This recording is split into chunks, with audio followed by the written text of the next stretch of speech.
Hello friends, good morning. Welcome back to my channel. কেমন আছো সবাই? আশা করি সবাই খুব ভালো আছো, আর আমরাও ভালো আছি।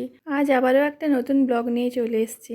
আই হোপ আজকের ব্লগটা তোমাদের দেখতে ভালো লাগবে। সকালের সমস্ত কাজ কমপ্লিট করে এখন আমি রান্নাঘরে চলে এসেছি, রান্নাগুলো করে নিব। এখন আমি পটল আর আলুটাকে ভেজে নিচ্ছি। এর আগে মাছের মাথাটা ভেজে নিয়েছি, ওটা তোমাদের সঙ্গে শেয়ার করা হয়নি। পটল আর আলুটা ভাজা হতে হতে আমি একটা মশলা প্রিপেয়ার করে নিব।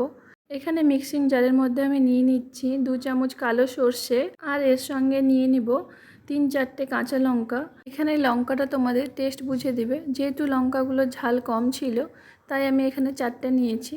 আর এর সঙ্গে দিয়ে দিচ্ছি আমি এখানে 1 চামচ নুন আর পরিমাণ মতো জল দিয়ে ভালো করে একটা পেস্ট রেডি করে নিব। এখানে আমার পেস্টটা রেডি হয়ে গেছে। এখন আমি ছাঁকনি দিয়ে ছেঁকে নিচ্ছি। সর্ষে বাটা খেলে অনেকেরই গ্যাস অম্বলের সমস্যা হয়, যেহেতু সর্ষের খোসাটা একেবারেই হজম হতে সাহায্য করে না, তাই আমার মনে হয় সর্ষে বাটাটা যদি ছাঁকনিতে ছেঁকে নিয়ে তারপরে ব্যবহার করা হয় তাহলে আর সেই সমস্যাটা হয় না।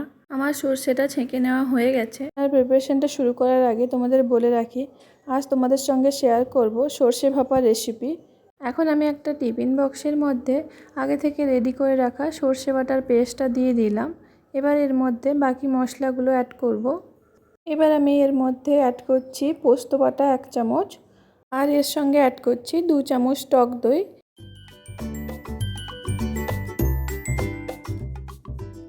এবার এর মধ্যে দিয়ে দিচ্ছি পরিমাণ মতো হলুদ এবং পরিমাণ মতো লঙ্কার গুঁড়ো।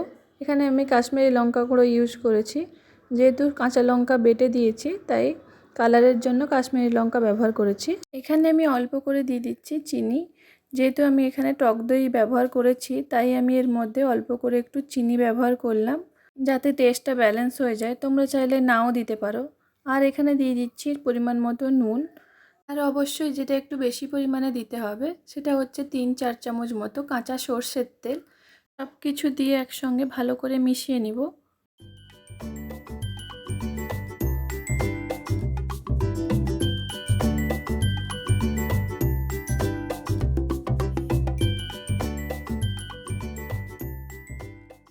সব কিছু মিশিয়ে নেওয়ার পরে এখন হলুদ ও নুন মাখানো মাছগুলো সর্ষে বাটার মিশ্রণের মধ্যে ভালো করে মাখিয়ে নিচ্ছি।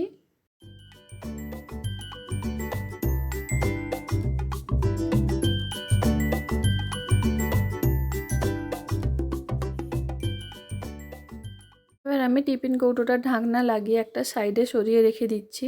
এবার আমি ইলিশ মাছটা ভাপানোর জন্য গ্যাসের মধ্যে কড়াই বসিয়ে দিয়েছি। তাতে দিয়ে দিয়েছি পরিমাণ মতো জল। জলটা যখন গরম হতে শুরু করেছে তখন আমি এর মধ্যে দিয়ে দিয়েছি একটা স্টিলের স্ট্যান্ড। তোমরা চাইলে স্টিলের কোনো পাত্রও ব্যবহার করতে পারো। এবার আমি স্টিলের স্ট্যান্ডটার ওপরে টিফিন বক্সটা রেখে দিচ্ছি। তার ওপর থেকে দিয়ে দিচ্ছি একটা চেরা কাঁচা লঙ্কা। এটা কোনো ঝালের জন্য নয়, এটা থেকে একটা সুন্দর গন্ধ বেরোয়, তাই এখানে সুন্দর একটা গন্ধের জন্য কাঁচা লঙ্কা ব্যবহার করছি। এবার আমি টিফিন বক্সে ঢাকনাটা লাগিয়ে দিব। ঢাকনাটা লাগিয়ে ভাপে বসিয়ে দিব। প্রথমে আমি টিফিন বক্সের ঢাকনাটা ভালো করে লাগিয়ে তার ওপরে কড়াইয়ের ঢাকনাটা লাগিয়ে দিব। ঢাকনা লাগিয়ে প্রথমে আমি হাই ফ্লেমে 3 থেকে 4 মিনিট ইলিশ মাছটাকে ভাপিয়ে নিব। তারপরে আমি গ্যাসের ফ্লেমটাকে লোতে রেখে 10 থেকে 15 মিনিট ইলিশ মাছটাকে ভাপিয়ে নিব। এখানে আমার ইলিশ মাছের ভাপাটা রেডি হয়ে গেছে। যেহেতু এটা এখন গরম আছে তাই আমি কিছুক্ষণের জন্য স্ট্যান্ডিং টাইমে রেখে দিব। তারপরে আমি এটা খুলে তোমাদের দেখাবো। এবার আমি কড়াইয়ের মধ্যে থেকে টিফিন বক্সটা বের করে নিয়েছি, তোমাদেরকে খুলে দেখাচ্ছি। যেহেতু ঢাকনাটা এখনও গরম রয়েছে তাই আমি এখানে কিচেন টাওয়াল দিয়ে ঢাকনাটা খুলে নিচ্ছি। দেখো এবার এর কালারটা কি সুন্দর এসছে, আর টেস্টটা যথেষ্ট ভালো হয়েছিল। তোমরা চাইলে এই ভাপা ইলিশের রেসিপিটা মাইক্রো ওভেনেও ট্রাই করতে পারো। মাইক্রো ওভেনেও এই ভাপা ইলিশের রেসিপিটা খুব ভালো হয়। তাহলে কত সহজেই তৈরি হয়ে গেল এই ভাপা ইলিশের রেসিপিটা। তোমাদের যদি আমার এই রেসিপিটা ভালো লেগে থাকে তাহলে প্লিজ একবার ট্রাই করে দেখতে পারো।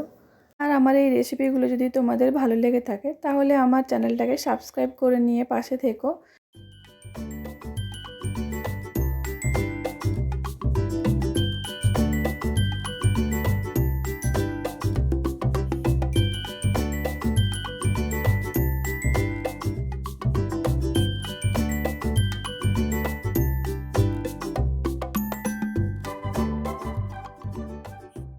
একদিকে ভাপা ইলিশটা হতে হতে অন্যদিকে আমার আলু ও পটলটা ফ্রাই করে নেওয়া হয়ে গেছে। এবার আমি এটা দিয়ে মাছের মাথা দিয়ে একটা তরকারি বানাবো।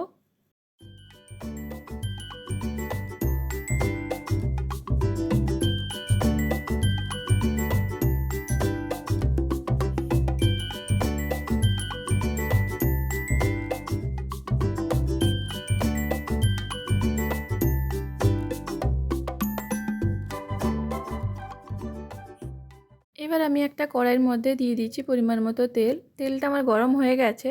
এবার এর মধ্যে দিয়ে দিচ্ছি গোটা গরম মশলা, তেজপাতা, সব কিছু দিয়ে মশলাটাকে একটুক্ষণ ফ্রাই করে নিব। যখন মশলাটা থেকে সুন্দর একটা গন্ধ বেরোতে শুরু করবে, তখন আমি এর মধ্যে বাকি মশলাগুলো দিয়ে দিব।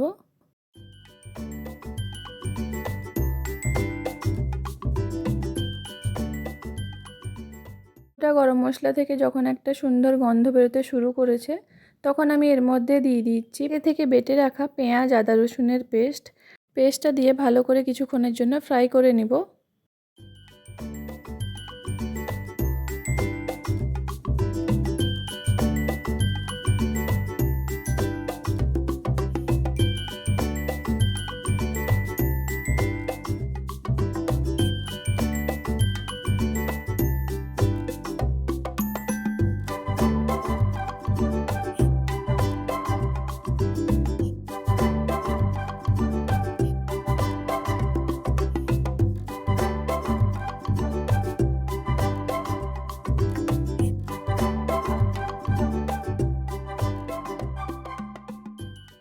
বেটে রাখা মশলাগুলো কিছুক্ষণ ফ্রাই করে নেওয়ার পরে এবার এর মধ্যে দিয়ে দিয়েছি হলুদ গুঁড়ো ও পরিমাণ মতো লঙ্কার গুঁড়ো। এবার লঙ্কার গুঁড়ো ও হলুদ গুঁড়ো দিয়ে আবার কিছুক্ষণের জন্য আমি ফ্রাই করে নিব।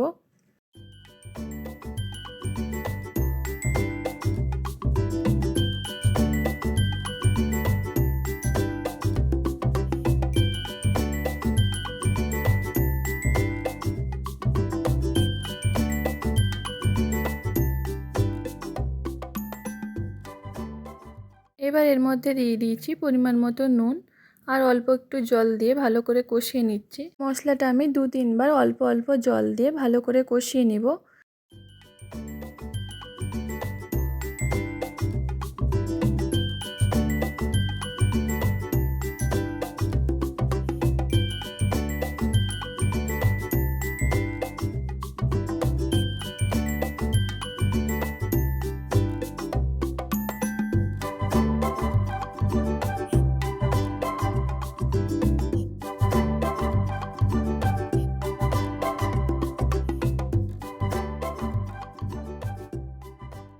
এটা আমার ভালো করে কষিয়ে নেওয়া হয়ে গেছে। এবার এর মধ্যে দিয়ে দিয়েছি আগে থেকে ভেজে রাখা মাছের মাথাটা, ওটা একটু ভেঙে নিয়েছি। এবার এর সঙ্গে দিয়ে দিচ্ছি আগে থেকে ফ্রাই করে রাখা আলু ও পটলটা, সব কিছু ভালো করে মিশিয়ে নিব।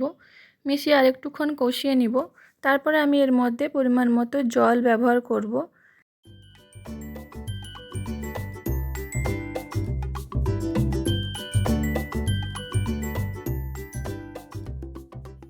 এবার আমি এর মধ্যে দিয়ে দিচ্ছি পরিমাণ মতো জল। জলটা আমি এখানে কমই ব্যবহার করেছি, যেহেতু আলুটা আগে থেকে ভাজা আছে তাই অনেকটা সেদ্ধ হয়ে গেছে। আর আলু পটলের তরকারিতে যেহেতু বেশি জল দিলে ভালো লাগে না, তাই আমি এখানে কম জলই ব্যবহার করেছি। এবার আমি ঢাকনাটা লাগিয়ে রান্নাটা হতে দিব।